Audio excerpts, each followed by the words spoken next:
Aqui quem está falando é o professor Hernandes Macedo e esse é o resumo da aula. E o papo hoje é sobre análise combinatória. A gente vai iniciar o nosso papo da análise combinatória falando do princípio fundamental da contagem.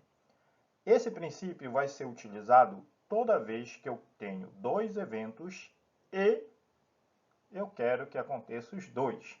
Então, o que é que vai acontecer? Vai ser simbolizado pelo m vezes n. O m vezes n nada mais é do que o seguinte, ó. O m é o número de vezes, tá? Um número de respostas possíveis para o primeiro evento, e o n é o número de respostas possíveis para o segundo evento.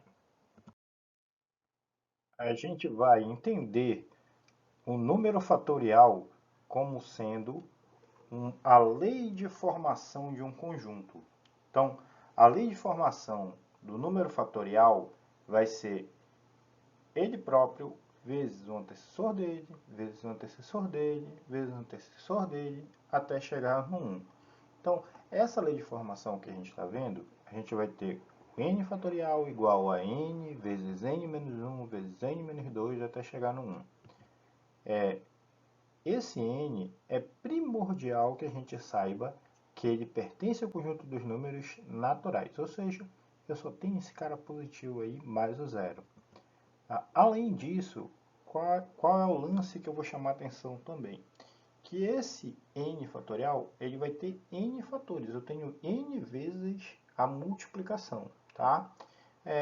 Vou dar um exemplo simples, vou fazer esse n igual a 3, tá? Então eu teria aqui 3 fatorial seria igual a 3 vezes 2 vezes 1. Então eu tenho exatamente 3 fatores aí neste caso. Os lances aqui da análise combinatória, tá?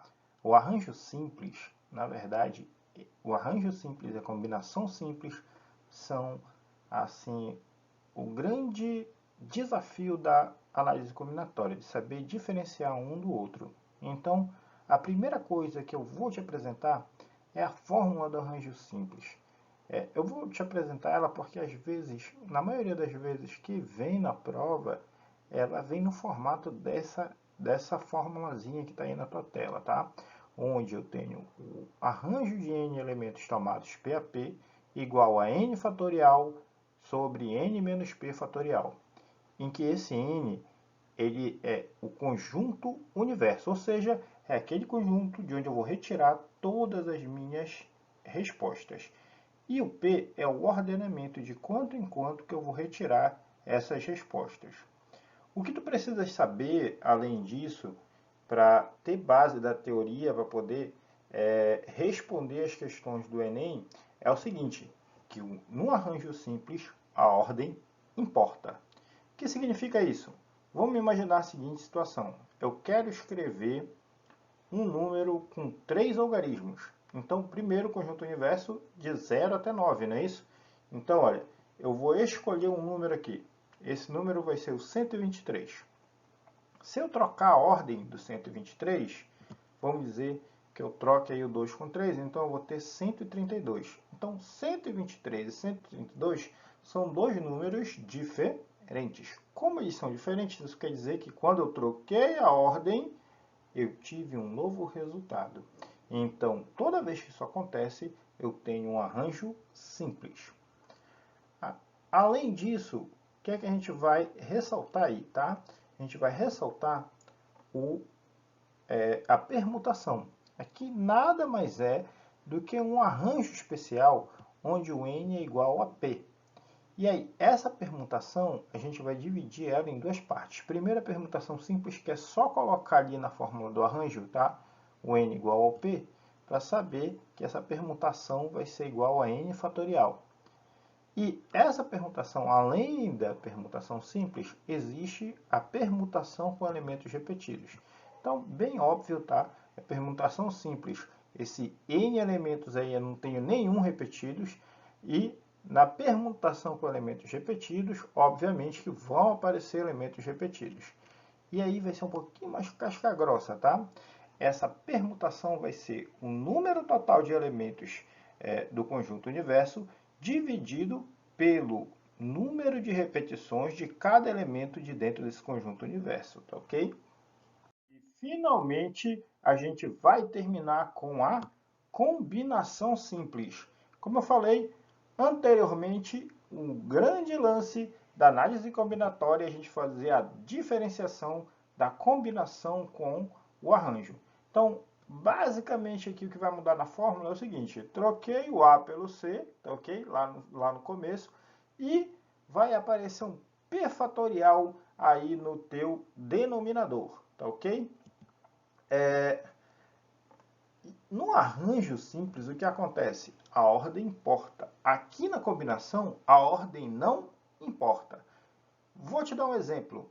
Tu vais fazer o trabalho de matemática e no teu trabalho, tá, em trio, tu vais compor esse grupo. Tu vais ter o César, o Pedro e a Camila. Se a gente trocar a ordem desses elementos, tá, acaba que eu continuo tendo o mesmo grupo de apresentação. Então, olha, troquei a ordem, os elementos são os mesmos, então não gerou um novo elemento, por isso eu digo que a ordem não importa, eu tenho uma combinação simples. Tu vai me fazer a seguinte pergunta: mas Hernandes, como é que isso é cobrado na prova do Enem?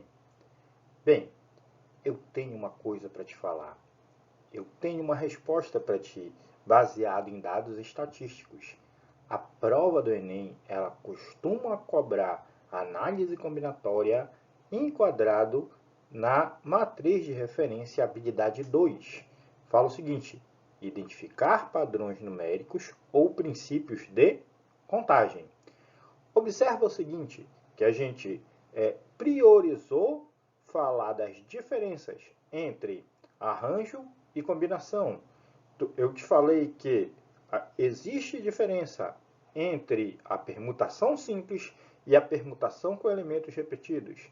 Eu te falei quando nós podemos utilizar o princípio fundamental da contagem, quando aparece a palavra e. E nota aí o verbo inicial dessa habilidade dentro da matriz de referência. É o identificar. Então, tu vais utilizar os teus conhecimentos praticamente sem cálculo algum. Beleza, galera? É isso aí. Eu espero ter ajudado. Até mais. Valeu!